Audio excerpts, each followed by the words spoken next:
Hello दोस्तों, नमस्कार। आप सभी को स्वागत है अपना यूट्यूब चैनल विनय सक्सेस क्लास।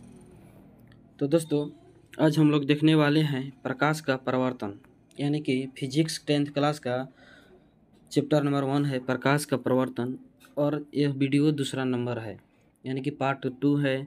और इसमें आज हम पढ़ने वाले हैं प्रकाश का परावर्तन किसे कहते हैं। क्या पढ़ने वाले हैं? तो प्रकाश का परावर्तन किसे कहते हैं।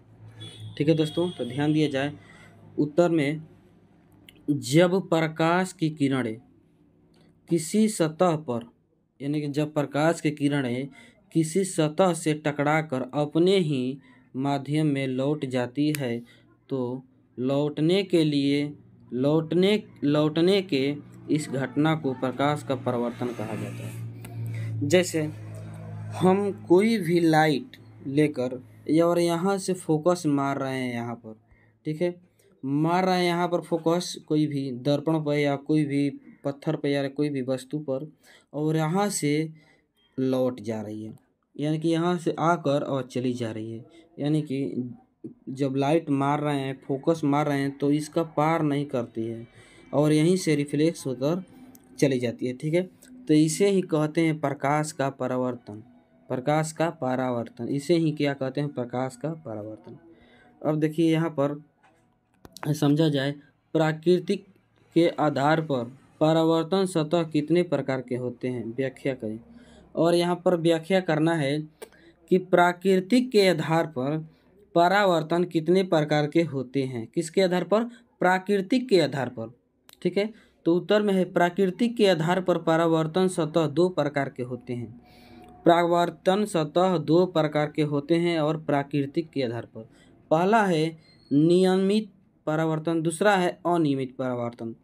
जैसे कोई भी काम नियमित रूप से होता है उसे नियमित परावर्तन, और जो काम अनियमित रूप से होता है वह अनियमित कारण। अब देखते हैं हम लोग यहाँ पर देखते हैं नियमित परावर्तन, यानी कि वैसा परावर्तन जो चिकनी और चमकीली सतह से नियमित रूप से होता है, वह नियमित परावर्तन कहलाता है। जैसे मेरे पास एक रेखा है और इसके नीचे हम कलई कर दिए हैं, इसके नीचे हम क्या कर दिए हैं? कलई कर दिए हैं। ठीक है, कलई कर दिए हैं, और इसमें कोई भी लाइट या कोई भी परावर्तन आता है तो वह रिटर्न होकर चला जाता है। जैसे यहाँ पर हम लोग देखते हैं नियमित, यानी कि नियमित परावर्तन है। क्या है? नियमित परावर्तन है। और लाइट आ रही है, यहाँ से जा रही है, यहाँ से किरण आ रही है, यहाँ से जा रही है, यहाँ से किरण आ रही है, यहाँ से जा रही है, तो इसी को नियमित परावर्तन कहा जाता है। इसी को नियमित परावर्तन कहा जाता है, जो नियमित रूप से रेखा खींची गई है, ठीक है। अब देखेंगे हम लोग अनियमित, यानी कि अनियमित परावर्तन, यानी कि वैसा परावर्तन जो रुखड़ी और चमकीली सतह से नियमित रूप से होता है, अनियमित परावर्तन कहते हैं।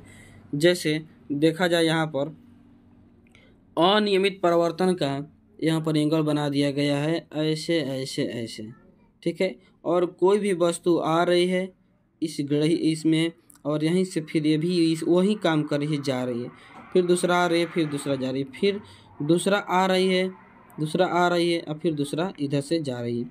लेकिन इसका जो ये है ये नियमित नहीं है, यानी कि ये पूरा कंप्लेन ऐसे चेन खींचा नहीं गया, डायरेक्ट चेन नहीं खींचा गया है, यह नियमित रूप से खींचा गया है, ऐसे ऐसे।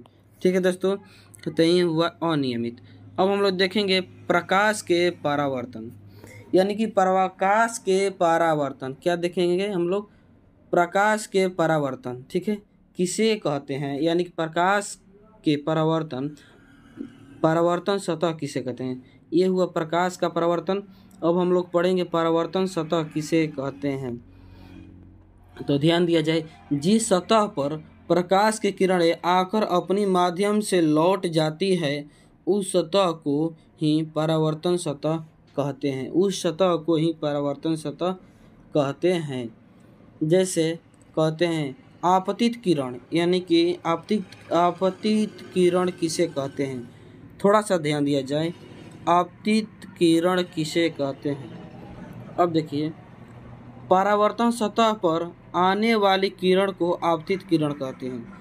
यानी कि जो परावर्तन सतह पर आ रही है किरण, उसे आपतित किरण कहते हैं। ठीक है। अब परावर्तित किरण, अब देखिए परावर्तित किरण किसे कहते हैं? यानी कि परावर्तन सतह से टकरा कर जाने वाली किरण को परावर्तित किरण कहते हैं। परावर्तित किरण से टकरा कर जाने वाली किरण को परावर्तित किरण कहते हैं। अब है आपतन बिंदु किसे कहते हैं? यहाँ पर क्या है दोस्तों? आपतन बिंदु किसे कहते हैं? तो इसका राइट आंसर देखिए, आपतन यानी कि आपतन बिंदु परावर्तन सतह के जिस बिंदु पर आपतित किरण आती है उस बिंदु को ही आपतन बिंदु कहते हैं। उस बिंदु को ही आपतन बिंदु कहते हैं। क्या कहते हैं? आपतन बिंदु। अभिलंब किसे कहते हैं? अब देखिए, अभिलंब किसे कहते हैं? तो थोड़ा ध्यान दिया जाए। आपतन बिंदु पर क्या है? आपतन बिंदु पर डाले गए लंब अभिलंब कहलाता है। यानी कि जो आपतन बिंदु है उस पर डाले गए लंब को अभिलंब कहा जाता है। अब इसी तरह से देखें हम लोग, आपतन बिंदु किसे कहते हैं? परावर्तन सतह के जिस बिंदु पर आपतित किरण आती है उस बिंदु को आपतन बिंदु कहते हैं। अभिलंब किसे कहते हैं? यानी कि आपतन बिंदु पर डाले गए लंब को अभिलंब कहते हैं। ठीक है। इसी तरह से हम लोग देखेंगे, आपतन कोण किसे कहते हैं? यानी कि आपतित किरण और अभिलंब के बीच बने कोण को आपतन कोण कहते हैं। आपतित किरण और अभिलंब के बीच बने कोण को आपतन कोण कहते हैं। ठीक है। अब है, आप परावर्तन कोण किसे कहते हैं? परावर्तन कोण किसे कहते हैं? परावर्तित किरण और अभिलंब के बीच बने कोण को परावर्तन कोण कहते हैं। परावर्तन कोण कहते हैं। अब लोग देखेंगे हम लोग, प्रकाश के परावर्तन कितने नियम के हैं? यानी कि जो प्रकाश के परावर्तन है वो कितने नियम के हैं? कितने नियम हैं? यानी कि प्रकाश के परावर्तन के 2 नियम है। प्रकाश के परावर्तन के 2 नियम है। अब हम लोग देखेंगे यहाँ पर थ्योरी के अनुसार भी देखेंगे। पहला है पहले नियम के अनुसार आपतित किरण परावर्तित किरण और आपतन बिंदु पर डाला गया लंब तीनों एक ही तल में होते हैं। देखिए, जैसे आपतन बिंदु यहाँ पर बना दिए, यहाँ से आपतित किरण है और आपतित किरण परावर्तित होता है, ये आपतन बिंदु है। ठीक है। जैसे यहाँ से हम लोग देख सकते हैं आगे गए हैं। ठीक है। और इसी तरह से हम लोग देखेंगे, दूसरे नियम के अनुसार आपतन कोण परावर्तन कोण के बराबर होता है। आपतन कोण I से तथा परावर्तन कोण को R से सूचित किया जाता है। आपतन कोण I से तथा परावर्तन कोण को R से सूचित किया जाता है। कोण I बराबर कोण R, जैसे कोण I बराबर कोण R हो जाता है। ठीक है। अब हम लोग देखेंगे, यह PDF है टारगेट बोर्ड का। मैट्रिक परीक्षा के लिए मैट्रिक परीक्षा की तैयारी अब ऑनलाइन माध्यम से घर बैठे करिए। प्रिंस सर के साथ आप अब यूट्यूब जाने की ज़रूरत नहीं। ठीक है। अब यूट्यूब जाने की, यह कोर्स खरीदा गया है और प्रिंस सर का टारगेट बोर्ड की ऐप से खरीदा गया है। स्पेशल फॉर बोर्ड एग्जाम, जो 10th क्लास के एग्ज़ाम देने वाले हैं उन लोग के लिए है। ठीक है। अब हम लोग देखेंगे विचलन कोण किसे कहते हैं? विचलन कोण किसे कहते हैं? यानी आपतित किरण के बढ़ाए गए भाग को परावर्तित किरण तक जो कोण बनता है उसे विचलन कोण कहा जाता है। उसे क्या कहा जाता है? विचलन कोण कहा जाता है। विचलन कोण, अब देखिए, विचलन कोण डेल यानी कि ऐसे अगर बन गया है तो यह हो जाता है डेल्टा, और डेल्टा बराबर होता है 180 degree 180 degree minus 2i minus 2i, ठीक है, माइनस 2i। अब इसी तरह से हम लोग देखेंगे, यानी कि यह दो तरीके से बनते हैं, घड़ी की दिशा में और घड़ी की विपरीत दिशा में। यह दो तरीके से बनते हैं, पहला घड़ी की दिशा में और दूसरा घड़ी के विपरीत दिशा में, घड़ी के विपरीत दिशा में। अब हम लोग देखेंगे विचलन कोण से संबंधित कुछ महत्वपूर्ण प्रश्न, यानी कि विचलन कोण से संबंधित कुछ महत्वपूर्ण प्रश्न। देखिए पहला क्वेश्चन है यदि आपतन कोण 45 डिग्री का हो तो विचलन कोण का मान कितना होगा। बिल्कुल सही है, आपतन कोण का मान 45 डिग्री, आपतन कोण का मान 45 डिग्री, तो विचलन कोण का सूत्र लगाएंगे, विचलन कोण बराबर 180 माइनस 2i, जैसे सूत्र में हम बताए हैं, तो 180 माइनस 2i, ठीक है।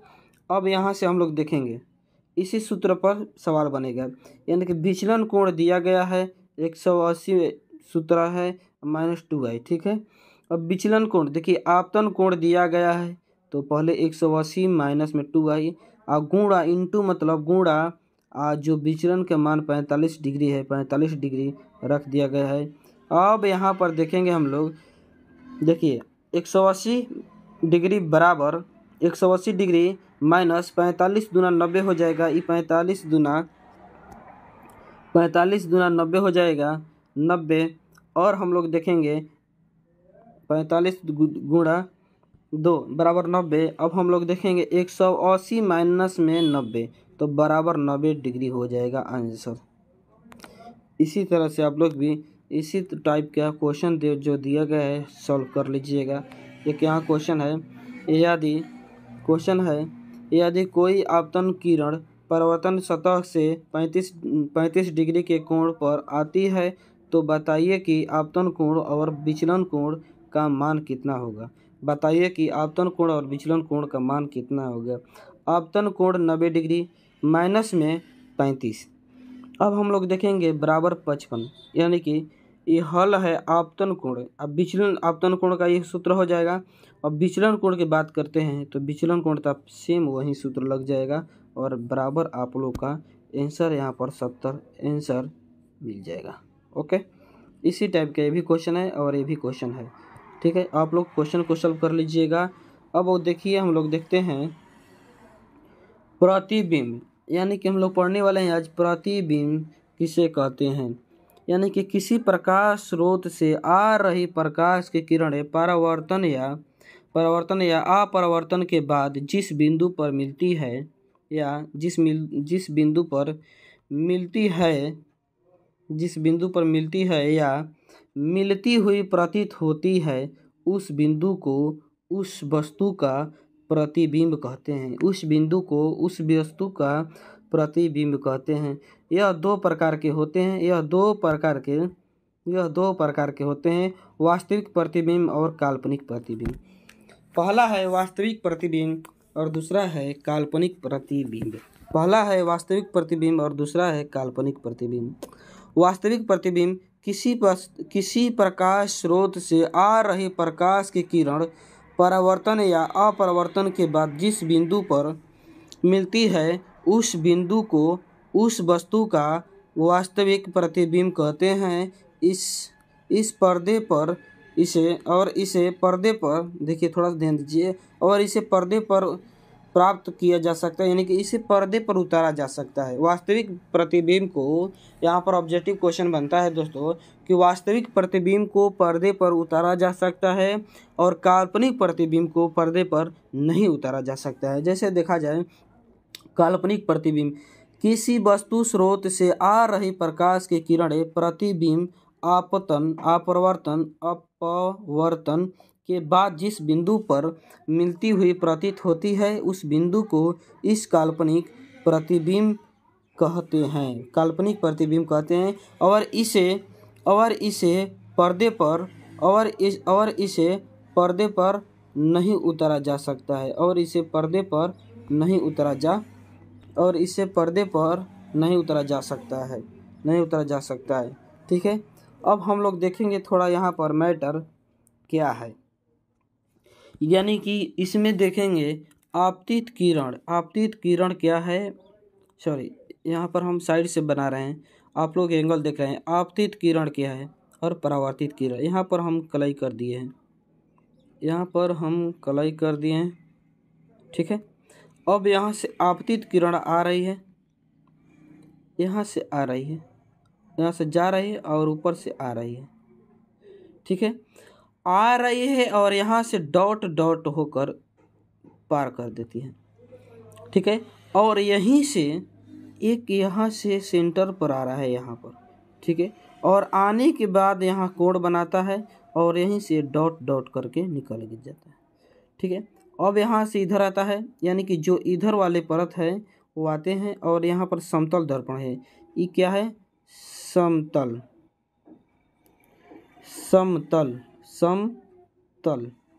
ठीक है, समतल दर्पण, ठीक है, समतल दर्पण है, ठीक है।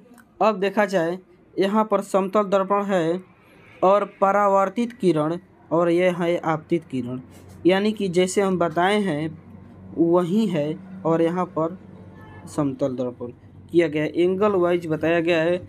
अब यहाँ पर थोड़ा सा ध्यान दिया जाए, काल्पनिक होगा, सीधा होगा और जितनी दूर पर वस्तु होगा प्रतिबिंब भी दर्पण के पीछे उतना ही दूरी पर बनेगा। अब देखिए यहाँ पर वस्तु का आकार और प्रतिबिंब का आकार समान होगा, वस्तु का आकार और प्रतिबिंब का आकार समान होगा, पश्चिम उल्टा प्रतिबिंब बनेगा और पश्चिम उल्टा प्रतिबिंब बनेगा, ठीक है दोस्तों। अब हम लोग देखेंगे वास्तविक, हम लोग यहाँ पर देखने वाले हैं